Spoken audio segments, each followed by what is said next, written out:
우리가 기도하는 일은 어느 시대나 마찬가지요. 어느 시대나 문제가 있고 어려움이 있기 때문에 믿는 사람은 그 기도를 통해서 때로 응답을 받고 마음의 확신과 믿음을 얻었은 그런 때가 많습니다. 분명히 예수님께서 마태복음 6장 7절 이하에 말씀하실 때 구하기 전에 너에게 있어야 할 것을 하나님 너희 아버지께서 이미 다 아시느니라 이렇게 말씀했어요.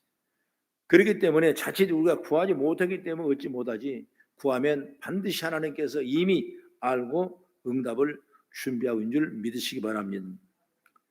오늘 말씀은 바로 사사시대인데 이제 에브라임 산지 라마다임 소빔에 이르러서 이 에브라임 사람 엘가나 하는 사람, 엘가나, 이 엘가나에게는 두 명의 아내가 있는데 한 아내는 바로 한나고 또 한 아내는 분인나인데 이 한나는 자식이 없어요.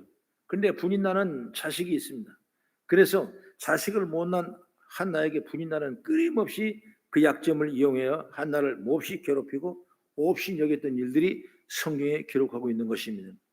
그런 분인나의 악행이 해마다 더했어요.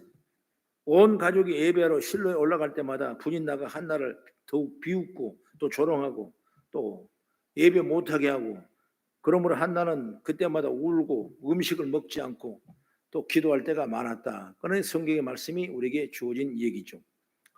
이럴 때마다 남편 엘가나가 이렇게 말합니다.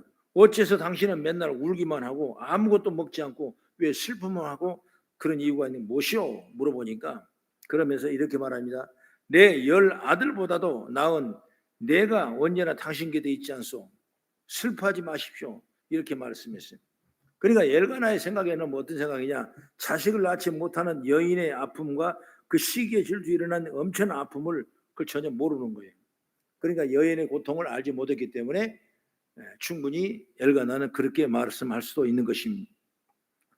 너무나 고통스러운 한나는 성전에 올라가 단단히 마음 먹고 기도하기 시작했습니다. 정말 죽으면 죽으리라고. 그 기도가 결국 응답이 돼서 태어난 아이가 바로 사무엘이라는 아이가 태어나게 되는 것입니다. 오늘 우리는 이 사무엘의 탄생에 얽힌 이야기와 또 사무엘의 탄생에 어떤 의미가 있는가 살펴봄으로써 우리에게도 큰 기도의 제목이 되고 열매가 되고 응답의 통로이기를 난 주의 이름으로 축원합니다.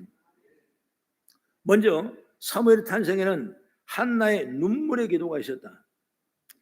여러분, 눈물의 기도, 자식이 없던 한나, 분인나의 조롱과 모욕, 그리고 심지어는 학대로 인해 고통받던 한나는 성전에 올라가 단단히 마음을 먹고 기도하기 시작했습니다. 그 기도가 시작되죠. 울며 기도했다고 사무엘상 1장 10절의 말씀은 기록하고 있습니다. 울며 통곡하는 한나의 기도가 얼마나 간절했던지 당시 제사장이었던 엘리라는 제사장이 한나가 지금 술을 먹고 정신을 잃은 것이라 이렇게 생각할 정도로 그는 아무 누구 탓하지 않고 누구 보지 않고 환경 보지 않고 그냥 울며 불며 기도했던 걸 보게 되는 것입니다. 한나는 술을 먹고 정신을 잃은 것이 아니었습니다. 너무나 간절한 기도가 그렇게 보였을 뿐이죠. 기도를 하다 보면 저절로 기도가 간절해질 수가 있어요. 더구나 문제가 있어 기도하면 더 간절해지는 것이죠. 온전히 기도에 집중하게 돼서 자신이 어떤 자세를 취하는지 지금 여기가 어딘지 또 생각하지도 못하고 여러분 기도할 때가 있는 것입니다.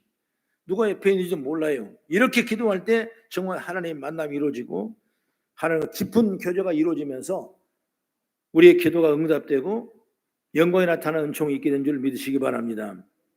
바로 한나가 지금 그런 모습이라고 말해요. 한나는 여러분 아이를 낳지 못했습니다. 문제가 해결이 안 됐어요. 끊임없이 고통을 받았어요. 없인 여김을 받았어요. 그 슬픔이 하늘을 찌르듯 했습니다. 힘으로 능으로 그 슬픔을 이루어갈 수 없었어요.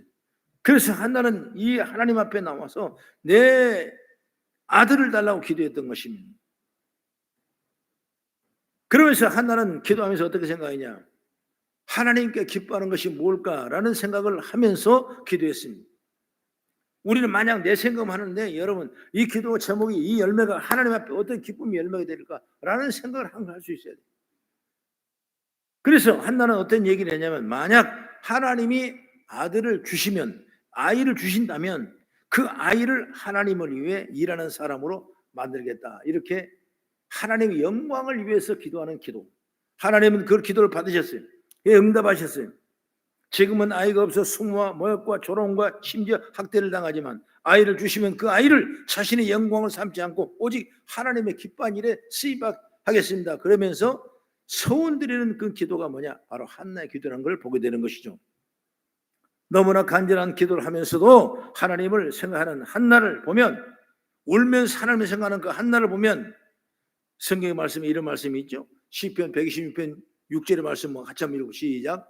울며 씨를 뿌리러 나가는 자는 반드시 기쁨으로 그의 곡식단을 가지고 돌아올지어다. 이렇게 말씀해요.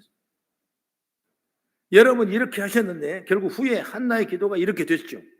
울며 씨를 뿌리니까 그때 기쁨으로 곡식단을 거두고 돌아오는 것처럼 오늘 한나의 그 기도가, 눈물의 기도가 결국 그 귀하고 쓰임받는 사무엘이라는 귀한 아들을 얻게 된 걸 보게 되는 것이죠. 여러분 한나가 그랬듯이 지금 우리에게도 필요한 것이 바로 기도입니다. 하나님의 영광을 위해 기도하는 복된 자가 되기를 나 주의 이름으로 축원합니다. 그 다음에 두 번째 뭐냐면 바로 사무엘의 탄생은 눈물의 기도에 대한 하나님의 응답이었다. 19절 20절 말씀대로 우리 읽었던 본문이죠. 한나의 간절한 기도를 하나님 들으셨죠. 그런데 하나님이 그 기도를 들으실 때 그 기도를 보고 또 감동한 사람이 또 누구냐? 엘리 제사장이 감동했어요. 엘리 제사장은 이 한나가 간절히 기도한 걸 보고 술에 취했다 생각했습니다. 그러면서 술을 끓으라고 야단을 치던 사람이에요. 그러나 한나가 나는 술 취한 것이 아니고 너무 속상해서 기도하고 있다고 말합니다. 그러자 엘리가 이렇게 말합니다. 사무엘상 1장 17절 한번 같이 한번 보겠습니다. 그 17절 한번 읽어보세요. 1장 17절 보게 되면 시작. 엘리가 대답하여 이르되 평안히 가라. 이스라엘 하나님이 내가 기도하여 구하는 것을 허락하시길 원하노라. 이렇게 말했죠. 너무나 간절히 기도하는 모습은 엘리는 한나를 축복하죠. 여러분 주의 종의 축복 기도를 받는 그런 제가 열리길 바랍니다. 간절한 기도를 보면 여러분 주의 종이 자동으로 기도하게 되어 있습니다. 여러분의 헌신과 신앙과 여러분의 삶의 모습을 보면 주의 종은 반드시 기도하게 되는 것입니다. 감동이 된 거죠. 감동. 물론 기도가 다른 사람을 감동시키기 위해서 하는 기도는 아니죠. 그런데 그 사람의 기도하는 모습을 보고 사람도 감동하지 않는데 그런 기도, 그런 기도의 자세가 하나님을 감동시켰을까? 여러분 사람도 감동할 수 있는 기도가 돼야 하나님도 감동하지 않겠냐고 말이에요. 물론 기도는 사람의 평가할 일은 아니지만은 사람이 보아도 어느 정도 판단이 나오지 않겠냐고 말이에요. 여러분 중요한 건 뭐냐면 정말 나의 기도가 하나님의 마음을 움직일 수 있는 기도인가? 물론 사랑이 많은 하나님은 우리의 모든 기도를 들으시고 응답을 준비하고 계신 줄로 저는 확신합니다. 여러분 그러나 기도하면서 이 기도가 내가 기도하는 기도가 하나님의 마음을 움직일 수 있는 기도인가를 여러분 생각해보는 제가 열리길 바랍니다. 오늘 본문 바로 전에 사무엘상 1장 18절 말씀 보면 기도하고 제사장의 축복을 받는 돌아간 한나의 기도가 나오죠. 시작. 이르되 당신의 여종이 당신께 은혜 입기를 원하나이다 하고 가서 먹고 얼굴에 다시는 근심빛이 없더라. 여러분 응답에 확신을 하고 다시는 근심의 빛이 떠나는 것입니다. 여러분 우리가 응답 받을 때 그 기쁨이 얼마나 우리 삶의 영광이 되겠습니까? 여러분 응답되지 못해서 낙심하고 고통을 당하고 슬픈 기색이 있을 때 하나님이 응답에 확신을 준다면 여러분 우리 삶이 완전히 변화되는 것입니다. 그럼 우리는 날마다 기도신을 죄를 보지 않고 항상 기도하는, 왜? 하나님은 우리 기도를 응답하려고 작정했기 때문에 여러분 항상 기도하기를 바랍니다. 마가복음 11장 24절에 말합니다. 그러므로 내가 너에게 말하노니 무엇이든지 기도하고 구한 것은 받은 줄로 믿으라. 그리하면 내가 그대로 하리라고 말씀하고 있습니다. 걱정하지 마라. 내 기도한 거 내가 다 안다. 믿으라. 그리하면 내가 그대로 믿고 기도하라는 거죠. 저는 우리의 기도에 대한 자세도 이렇게 된다고 믿습니다. 이런 기도의 자세가 응답을 불러왔습니다. 바로 사무엘의 탄생은 한나의 눈물과 간절한 기도에 대한 하나님의 응답이었다라는 걸 보게 되는 것이죠. 하나님이 이렇게 우리의 간절한 기도에 응답하신 분을 믿고 우리도 기도할 때마다 간절한 마음으로 기도해서 응답의 열매가 맺길 주의 이름으로 축원합니다. 그리고 세 번째는 뭐냐? 바로 사무엘의 탄생은 새 시대가 열리는 것을 의미한다. 그러니까 사무엘까지의 시대를 일반적으로 우리가 사사시대, 사사기에 나오는 모든 지도자들의 삶의 환경을 쭉 엮어놓은 역사가 바로 사사시대인데, 그래 그 사사는 어떤 일이냐? 바로 선지자직 또 왕직을 겸한 직분이라고 보면 되는 것입니다. 모든 걸 다 총괄해요. 재판도 하고 선지자도 하고 왕처럼 군림도 하고. 물론 엘리처럼 제사장까지 겸한 사람도 있습니다. 그러니까 사무엘이 마지막 사사인 셈이죠. 이후에 성경을 보면 사무엘이 사울에게 기름을 부으죠. 이 제사장이죠. 그리고 사무엘은 또 다윗에게도 기름을 부어 왕이 될 것을 선포하죠. 제사장이 하는 거죠. 여러분, 족장시대, 즉 이게 뭐냐면 아브라함과 이삭과 야곱의 시대를 요셉까지를 족장시대죠. 이 족장이 왕, 제사장, 선지자, 삼직을 모두 겸임하고 있습니다. 이런 것은 바로 모세가 아론을 세워서 어떠냐? 제사장을 모세에게 세운 거냐? 분리하는 거죠. 제사장을 분리하는 거예요. 제사장을 누구냐? 아론을 세웠죠. 그게 계속됐습니다. 그러면서 사사시대를 거쳐서 사무엘시대에 이르렀을 때 이제 어떻게 되냐? 선지자적 직, 제사장직, 그리고 왕직이 완전히 분리되는 것입니다. 그래서 사무엘의 탄생은 그것은 바로 새 시대가 열리는 걸 의미하고 말씀하고 있는 것입니다. 여러분, 이처럼 우리의 믿음의 축복 자녀들은 뭐냐? 바로 그리스도는 사실 새 시대를 여는 자들이에요. 전도에서 영혼을 구원하고 나라와 민족을 구원해 새 시대가 열리는 것입니다. 고대 사회나 중세뿐만 아니라 역사를 보면 복음과 문화가 같이 들어가죠. 그러면 예수가 들어간 그 복음에는 반드시 거기에는 삶의 새 시대가 열리는 것입니다. 문명이 깨우치게 되고 인권이 살아나게 되고 모든 민주가 자유가 살아나게 되고 그러면서 악한 일이 다 물러가고 새로운 시대가 여는 거 뭐냐? 예수가 들어갔기 때문에 그 역사가 일어나는 거예요. 여러분, 우리가 원력을 봐도 그렇지 않습니까? 당기와 서기로 나눠지지 않습니까? 여러분, 지금 세계는 당기로 쓰는 것이 아니라 서기로 다 써요. 왜? 1902 서기는 뭐냐? 예수님 시대 이후를 연도로 말씀하는 기계거든요. 시대가 파탄났죠. 우리 민족도 마찬가지입니다. 오전에 말씀했던 140년 전에 들어온 선교사들이 물론 그 전에 다 들어와서 그 미리 작업을 다 했지만은 수많은 순교를 했지만은 어쨌든 간 그 선교사들이 뭘 왔어요? 복음을 들고 복음. 복음은 뭐냐? 예수님이죠. 예수님이 뭡니까? 구원이죠. 구원은 뭡니까? 죄사함을 얻은 것이죠. 이 진리의 말씀을 선포할 때마다 뭐냐? 시대가 바뀌어, 시대가 바뀌는, 나라가 바뀌고 문화가 바뀌는 건데 생각이 나는 것입니다. 엄청난 축복의 통로가 있는 줄 믿으시기 바랍니다.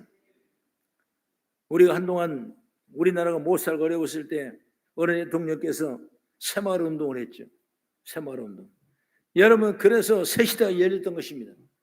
여러분, 역사적인 얘기 같지만은 정말 담이 허물어지고 기와를 다 입히게 되고 초가집을 내리게 되고 그리고 농한기 때는 그냥 맨날 사랑방에서 하토나 치고 뭐나 잡아먹고 맨날 그런 사람 놀자판을 했던 사람들이 이제 정말 일하게 되고 하우스를 만들고 그러면서 여러분 완전히 문화가 바뀌죠. 그걸 봐도 새마을 시대, 새마을 시대라는 새마을. 원래 새마을에서 일어난 일인데 여러분 새마을 시대가 돼가지고 생각이 바뀌지 않습니다. 도로 바뀌고 사람의 생각이 바뀌고 아니 지금 어느 때인데 내가 술 먹고 노름하고 앉아 있어요 지금. 때가 어느 때인데 바뀌어지는 것입니다. 그리고 어느 때 내가 안 배워야 돼. 다 배우고 가르치는 것입니다. 그래서 우리나라가 완전히 가치가 달라지고 정치가 달라지고 여러분 이상은 다 달라졌던 것입니다. 그런데 지금은 새마을 운동하지 않지 않습니까? 왜? 인간에 맞는 역사는 한순간에 그걸 끝나는 것입니다. 그만큼 기념적으로 보존하기 위해서 이런 일이 있었다고 외국에 와서 공부를 하고 있지만은 그러나 예수의 일어난 새 시대는 여러분 완전히 변화해서 일어나는 완벽하게 변하는 것입니다. 그러므로 여러분 복음은 나라마다 민족마다 새 시대를 열었습니다. 그럴 수밖에 없는 이유가 뭡니까? 바로 예수 그리스도는 모든 것을 만드시고 모든 걸 다스리는 분이기 때문에 가치가 달라지는 것입니다.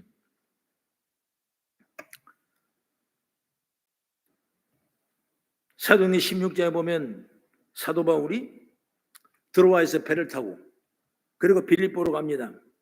그럴 때 성령이 사도 바울에게 역사하시고 말씀합니다. 너는 아시아로 가지 말아라. 마지막 막으시면서 그 유럽으로 가라고 성령은 말합니다. 결국 여러분 유럽이 더 복음화가 빨리 되지 않습니까? 여러분 유럽이 훨씬 더 문화와 예술과 모든 교육 학문이 발전돼 새 시대에 열리지 않습니까? 그때 아시아로 갔다면 아시아가 중국 이후에 오른쪽으로 왔다면 전부 다 여러분 더 변화됐을 거예요.